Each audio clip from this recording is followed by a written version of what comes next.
हस्तिनापुर गांव में रहने वाली सरोज के 5 बेटे थे। उसका पति जगदीश पेशे से एक कपड़ा व्यापारी था। कुछ वर्षों पहले जगदीश का स्वर्गवास हो गया था। समय के साथ सरोज के सभी बेटे जवान हो गए और उन्होंने पिता के कपड़ों के सीमित कारोबार को बड़े उद्योग के कारखाने में बदल दिया। पूरे गांव में उन्हीं के चर्चे हुआ करते थे। अरे सरोज के 5 बेटों ने मिलकर सरोज का मान ही बढ़ा दिया भाई।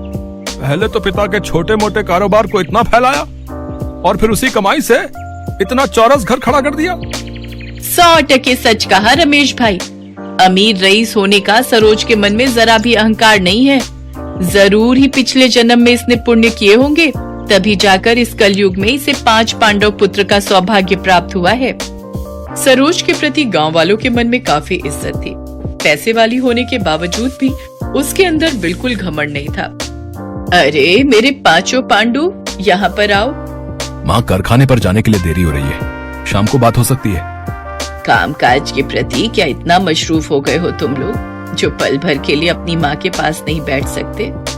मोहन भैया, तुम माँ की बात सुन लो, हम चारों कारखाने जा रहे हैं। अरे ठहरो, मुझे तुम 5 से बातचीत करनी है। ये तस्वीरें देखो, मैंने तुम 5 भाइयों के लिए लड़कियां पसंद की हैं।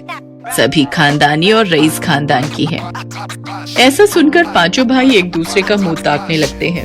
तभी उसका तीसरा बेटा कहता है, माँ, ऊपर वाले की दया से आपके 5 बेटे अपने पैरों पर खड़े हैं। माँ, शुरुआत से ही हम 5 भाइयों की सोच यही रही है कि हम गरीब घरों की बेटियों को ही इस घर में दुल्हन बनाकर लाएंगे। माँ, प्रदीप सही कह रहा है।